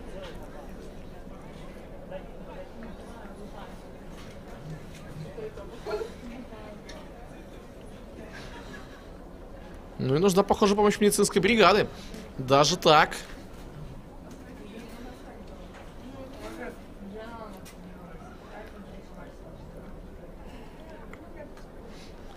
Уходит за пределы поля Павлова. Здоровья еще раз, девчонки, пожелаем. Можете также написать об этом в чате трансляции. Ну, я думаю, что придет она в себя и все будет в порядке. Здесь никакого серьезного повреждения не было. Розыгрыш стандарта. Через ближнего Рай с правой ноги сошел мяч с ноги, но получилась такая передача на подступ к штрафной площади. Тоже, в общем-то, вполне себе вариант для дальнейшего развития. Наступление пас направо. Осмоловская снова в середину. Опять передача на Диану. Немножко в недодачу пошел пас, но не успевает на нее выдвинуться соперница. Валерия Селицкая, в частности, это была. Пас налево. Хороший ход в штрафную. Можно отдавать. Передача. Бьет по воротам самостоятельно Шмаровская. Но этот удар отбивает Ольга Гаврук. Еще раз повтор момента вашему вниманию. Угловой. Рай будет разыгрывать. Менее 15 минут до конца основного времени этого матча. Возвращается на поле Павлова. Обращаем внимание. Навес от Рай. Мощная подача. Подставление. И мяч сбывает вверх, но не оказывается в воротах. Отличный шанс упускают футболистки Зорки БДУ для того, чтобы забить 7-й гол. Напомню, в прошлом сезоне 8-0 и 12-0 заканчивались матчи. Ну, у нас пока до 12 все-таки далековато, но вот на 8-ку вполне себе еще можно рассчитывать. Впереди 14 минут играть командам.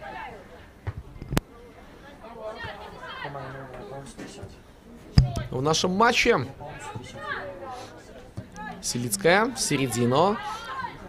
Здесь уже Яна Есман. Ее активно прессингуют. Надо возвращаться назад и ей, и Самойловой. Пас на левый фланг. Не торопясь, очередную атаку раскатывает Зорка БДУ. Шмаровская. Оставление. Ну и передача назад на Василью.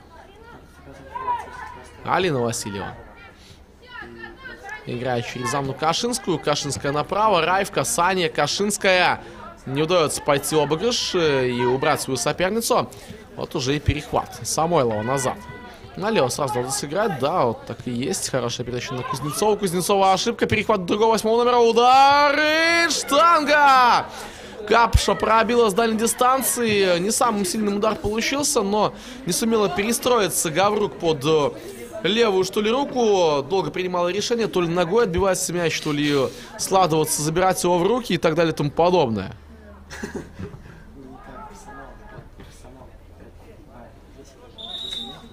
Свисток судьи, замена. На 78-й минуте у нас двойная даже замена. Анастасия Савицкая появится на поле. Ну а вместе с ней выйдет и Анастасия Попелухина.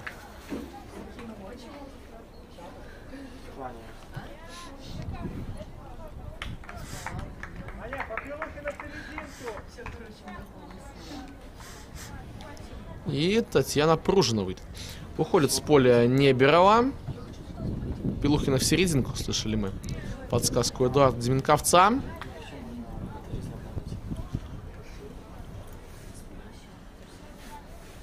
Вот такие вот замены.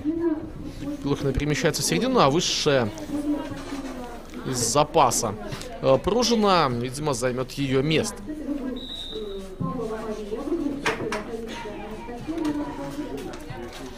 Розыгрыш аут, перехват от Зорки.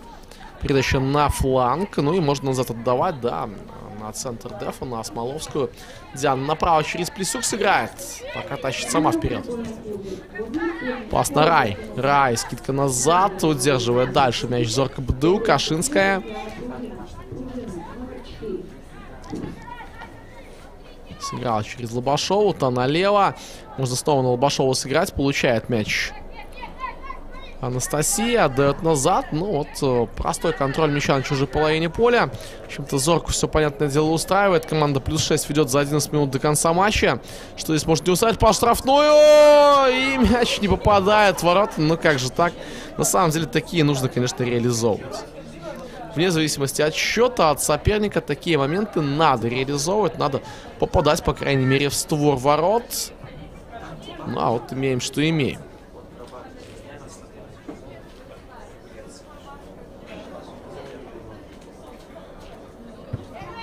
Повтор эпизода вашему вниманию. Заброс Шила налево. Хорошая игра на опережении. Надо цепляться. Не получается этого сделать. Пытаются футболисты Гомельской области выйти из обороны. Но вот, да. Кажется, что и в этом сезоне этот коллектив не сумеет набрать большого количества очков в нашем женском чемпионате. Тяжеловато им будет против... В первую очередь, конечно же, грандов белорусского футзала против Минска и против Динамо БГУ ФК, но я уверен, что не будет совершенно непросто и со всеми остальными командами. И с нашим многократным чемпионом Бобручанкой, и с Могилевским Днепром. Но вот еще вопрос, каким в этом сезоне Брест предстанет. Потому что в прошлом году команда заняла вообще последнее место, сыграла, ну, очень-очень слабо. Колоссальное количество пропущенных мячей, невероятно малое количество забитых голов. Пока же Кашинская отдает в направлении Васильевой. Транзитом через Лобашова пошел пас. И снова мяч на левом фланге. Вот поменяется ли что-то в Бресте, и будет ли у нас также два явных аутсайдера. Это Гомель и Брест, или что-то в ситуации все-таки изменится. Ну и, конечно же, главная интрига — это то, сумеет ли кто-нибудь потеснить Динамо БГУФК.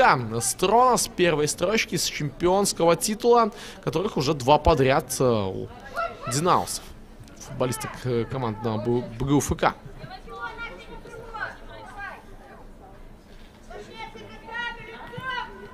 Розыгрыш аут.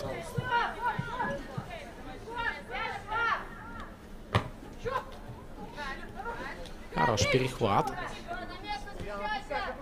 Плесюк назад играет. Снова на бровку. Опять назад. Через высшего на замену игрока. Это 24 номер Зорки БДУ Анастасия Лобашова. Вот кажется, что начинает немножко доигрывать команды. Зорку, я думаю, все вполне себе устраивает. Они ведут 6-0. Осталось 8 минут до конца этой встречи. Смещение в середину. Надо отдавать пас. Держит пока мяч Плесюк. Бьет по воротам. Ее одноклубница и забивает еще один гол. 7-й на 83-й влетает в ворота. 7-0. Смотрим еще раз. Дальний удар по воротам. И он оказывается точным.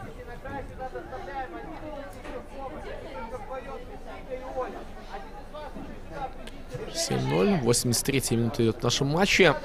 Ну и с исходом, я думаю, все прекрасно всем понятно.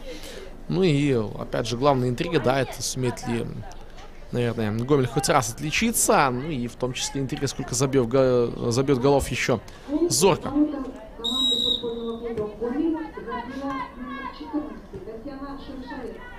14 номер отличилась за Зорку БДУ, Татьяна Шерешовец. Ну, именно она вот свой первый мяч тоже забила в этом сезоне, выйдя на замену. Пас на правый фланг. Дальше середину. Кашинская. Через Рай. Та разворачивается. Можно налево отдавать. Но там уже просит передачу Лобашова. Заброс мягкий. Классная передача в штрафную площадь. Подача. Ах, если бы сразу с ударом. Ну и на добивании нет. Не удается пока пробить. Такой вот коллективный отбор у Гомельской области. Удается мяч на угловой вынести. Но если бы сразу после этого паса, смотрите, все классно было разыграно. Получилось пробить, но мяч неудобно для Шерешовец прошел. Не сумела Татьяна подстроиться. И по итогу вот имеем, что имеем. Угловой. Подача в ближний угол, на ближнюю штангу. Мяч уходит за лицевую линию. Удар от ворот. 6 с небольшим до окончания матча. До окончания этого противостояния.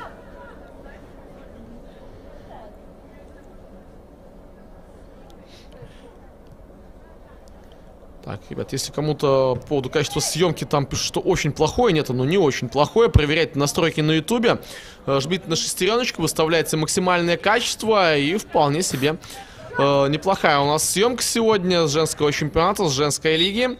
Так что обязательно проверяйте свои настройки, часто такое бывает в том числе.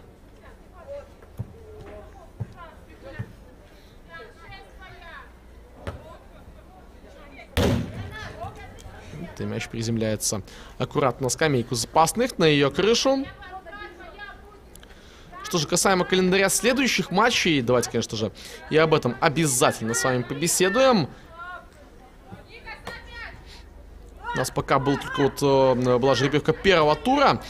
Я говорил, что сегодня, завтра и послезавтра придут эти матчи. Пока информации, вот, к сожалению, не вижу на...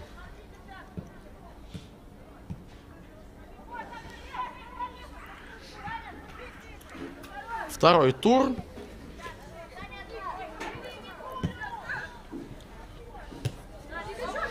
Перевод на правый фланг. Пока пытается Плесюк зацепиться за мяч. Свисток судьи и остановка. Мяч остается для команды Гомельской области.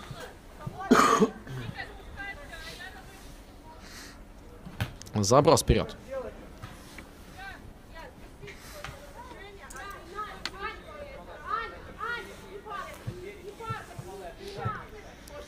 Я не думаю, что Буйко будет добавлять большое количество времени к концовке этого матча. По исходу все прекрасно, всем понятно. Счет 7-0 за оставшиеся 4 с небольшим. Это отыграть просто-напросто невозможно. По поводу расписания второго тура 25 числа в пятницу Могилевский Днепр сыграет со сборной АБФФ Ю-19. В субботу состоятся матчи с Маргони и Брестского Динамо, а также сборной Гомельской области примет Витебск. В воскресенье Бобручанка сыграет с Зоркой БДО, Динамо БГУФК с Минском. Вот там уже, знаете, такие подборы матчей очень классные. Днепр АБФФ Ю-19, Бобручанка, Зорка БДУ, еще и Динамо БГУФК Минск. Это вообще топ-матч для нашего женского футбола.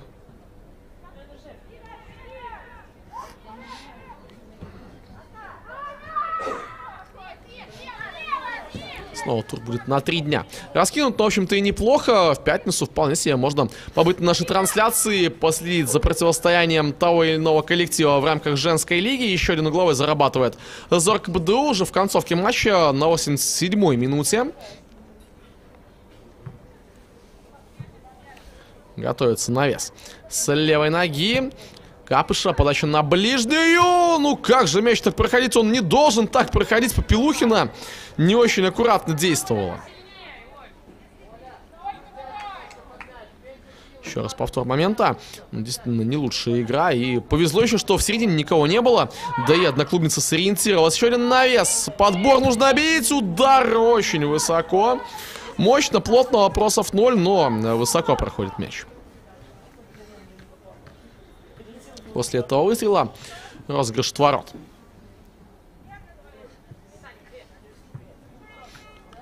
Анна Шила снова будет выносить мяч куда подальше. Это уже, скажем так, такое привычное явление. Фланг Шила, и второй этаж остается за Кашинской. Кашинская вперед сыграла не очень удачно. Перехват. Возвращает тут же мгновенно мяч Капыш своей команде. Кашинская. Можно сыграть направо на Шеришовец. Кашинская разворачивается и отдает назад на, похоже, Смоловскую. Да. Диана играет в центр. Лобашова. Рай. Подкат. Ну, главное, не в ноги. Но подкат хороший был. В мяч сыграно. Васильева. Заброс на правый фланг. Не самый аккуратный прием получился у Плесюк. Перехват и тут же, смотрите, насколько молниеносно девчонки из Зорки сразу идут в отбор, сразу возвращают мяч под свой контроль. Хорошая игра на опережении. Пытка убежать в контратаку. Ну и цепляет свою соперницу Яна Тихонова. Судьи не реагируют, дают продолжить играть. Но, в общем-то, действительно, там мяч оставался у хозяек поля. И лишний раз можно было не свистеть, пожалуй. Пас к линии штрафной. Рай. Разворачивается Яна. Отдает с левой в штрафную площадь. Слишком сильная передача. Нужно ставить корпус. Что и здорово действует Орланова. Вот потом убивает мяч за боковую линию. Стартует последняя минута противостояния между Зоркой и Гомельской областью. Даже угловой у нас все-таки будет, да. А не аут. Мяч вышел за лицевую линию. До выноса. И Рай будет с правой ноги подавать штрафную площадь. Навес. И мяч в воротах. Яна Рай. 2 гола прямыми ударами с углового. Не от одного игрока, но тем не менее. Тоже такой момент, который хочется отметить, потому что реально я такого не припомню. 2 гола прямыми ударами, прямыми подачами с угла поля. Закручивается мяч опять по створу и не спасает. Ольга Гаврук. 8-0. Яна Рай. Еще один забитый мяч в самой концовке. Давайте быстренько пробежимся по тем, кто забивал сегодня. У нас дублем отметилась Плесюк и Рай. По мячу Киянка, Артишевская, Шмаровская и Шеришовец. Подводим небольшие итоги этого матча. Вот такая вот у нас получилась встреча. 2 минуты еще добавлено. Так что, да, с итогами можно немножко повременить. Но, тем не менее, ничего уже кардинально не изменится в этом противостоянии. И эти самые 2 минуты пошли. Мяч на своей половине поля удерживает Зорка БДУ. Кашинская. Заброс направо.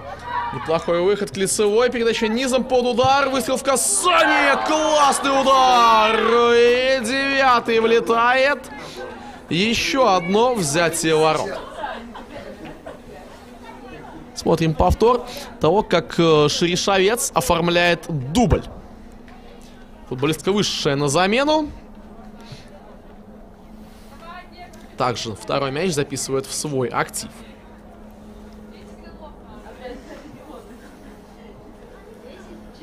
Ну и еще практически минуту играть команда в рамках дополнительного уже времени второго тайма.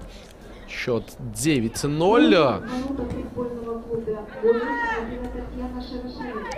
Ну, по крайней мере, пока не двузначное число на табло. Что бывало и такое, и не один раз. Пока девятка. Но Зорка показала действительно свой класс в этом матче. Как принято говорить, именно на классе разобралась со своим соперником.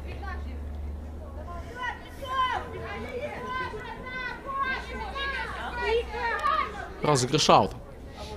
Заброс от Плесюк в район центральной зоны, где получает мяч уже Лобашова. Отдает на Васильева. Васильева длинный заброс. Ну, по всей видимости, последняя атака Зорки в этом матче. Не удалось Рай зацепиться за мяч.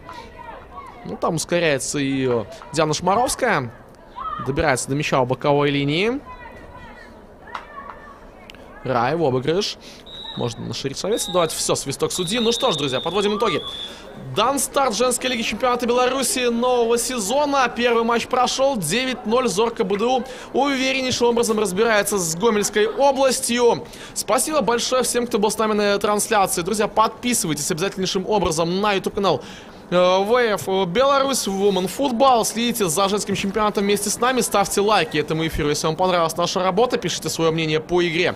И в том числе по нашей работе в чат трансляции. А я буду с вами прощаться. Для вас этот матч комментировал Никита Климук. Будьте здоровы, любите футбол. Еще услышимся. Всего хорошего.